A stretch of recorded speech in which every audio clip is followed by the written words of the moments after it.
oldest distillery in America, Jack Daniel's set the bar for Tennessee whiskey. Old Number 7 started as a World's Fair gold medal winner. 150 years later, it still has icon status. You could remove the label from the bottle and people would still be able to look at it and say, that's a Jack Daniel's bottle. This whiskey has long represented free spirits and independence. The Stones drank it proudly, and Frank Sinatra made it his staple beverage.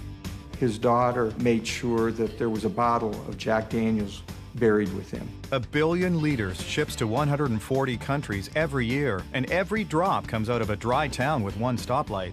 We think we make the finest whiskey in the world right here in Lynchburg. It's hard to believe, but Jack Daniel's is made in a town where it's illegal to sell it. 80 years after Prohibition, Lynchburg, Tennessee is still dry. You can't buy it liquor by the drink on the square here. There's not a bar.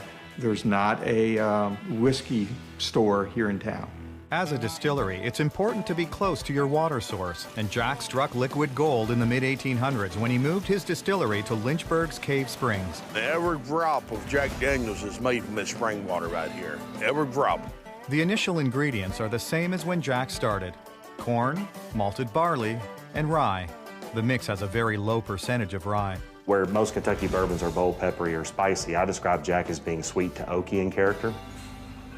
150 trucks a week come through the distillery carting grain for the whiskey. There's about 1 million pounds of grain a day that's being unloaded and elevated into our silos. Jack Daniel's is a sour mash whiskey, which means that some of the spent grains from previous batches are used to start fermentation on a new batch. What that means is basically that you recycle some of your distillate. The spent grains are added to the ground corn and cave spring water and cooked in a mash cooker. The mash cookers are basically heating up the grains, cooling them back down, and then setting them into the fermenter. As the temperature cools, rye is added, and then barley malt, along with Jack Daniel's own strain of yeast. The yeast that we use today is the one that we've had since Prohibition. Because yeast decays when it's exposed to air or moisture, Jack Daniel's isn't taking any chances with their yeast. We do keep the yeast cultures, in cryogenic storage as a backup measure. The yeast in the mash will sit in the fermenting tanks for 4 to 6 days. Okay, this fermenter was set approximately 3 hours ago. You can see how this one is starting to actively bubble. After several hours, the yeast really gets rolling, not from heat, but from the yeast acting on the water and grains. It takes each one of those molecules and splits it kind of 50-50 between a CO2 molecule and an ethanol molecule, or whiskey. After the yeast has done its work, a liquid with about a 12% alcohol content is transferred to a copper still for distillation. What you're doing inside a distillation column is just taking advantage of the fact that alcohol will become a vapor. At the right temperature, alcohol will turn to vapor, but the excess water will remain liquid. You want to be hot enough that you can vaporize the alcohol, but not so hot that you're also making steam from the water. The vaporized alcohol is transferred and cooled back into a liquid. This time, the alcohol content is at a full 140 proof. And then all you're going to do is collect that off into your condenser. Next, the condensed whiskey is passed through charcoal made by burning ricks of sugar maple. It has no taste or smell when burned.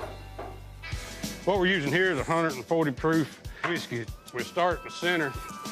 The whiskey used as fuel for the fire is pulled straight from the still. The reason we use that is because we don't want any kind of petroleum products. After the wood is burned, it's cooled down and moved into the charcoal room for grinding. We'll bring it in here and put it in this grinder and grind it up to about a 1/4 inch consistency. The reason we wanted a 1/4 inch consistency is it gives it more surface area. More surface area ensures the whiskey will run through the charcoal and not around it. What the charcoal does is filter the fusel oils and corn oils out of the whiskey. When it goes out the bottom of this 10 foot of this charcoal is 140 proof Jack Daniel's Tennessee whiskey. The vats are made of white oak. The charcoal is changed out at least every 6 months. It takes 4 to 5 days before the whiskey, for it to go from the top to the bottom. What separates this Tennessee whiskey from bourbon is that bourbon doesn't undergo charcoal mellowing. A bourbon goes from the still to the barrel to the warehouse. Tennessee whiskey goes from the still through the charcoal, the barrel, and then the warehouse. And you know, too, what makes Jack Daniel's so unique too, we do make our own barrels too, Like the vats, the barrels are made of American white oak. They're constructed at a cooperage in Louisville, Kentucky. The barrels are formed from cut and planed wood. The wood is steamed so it's pliable, then it's shaped. Just like bourbon, Jack Daniel's, which is a Tennessee whiskey, must be aged in a new charred white oak barrel. The whiskey's color and a lot of its flavor comes from the barrels themselves. The barrel is a key ingredient in the making of whiskey, and it's why Jack Daniel's makes all of its own barrels. The right char takes about 20 to 25 seconds. Picture a marshmallow at a campfire being held just above the top of a flame. Slowly it starts to turn brown. Slowly the sugar and flavors and the color changes on the surface of the marshmallow. The heads of the barrels are assembled and cut to size. And they're charred as well. Heads are added to the barrels. And then hoops are put on. We have a head hoop, quarter hoop, and a bilge hoop. So each barrel receives 6 hoops, 2 of each of those. Then bung holes are drilled.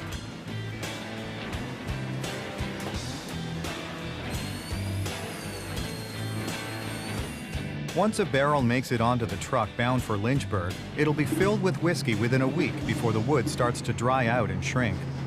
I'm gonna start with this one here. I spot the bung hole up. I put the filler lance in the bung hole and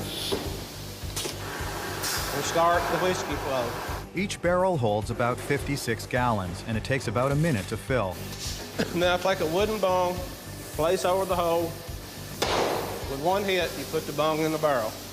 The barrels will sit for 4 to 7 years to age before being bottled. You know, you can taste some of the chard in it from the barrel, some of the vanilla taste from the barrel. So, you know, it's a very unique whiskey.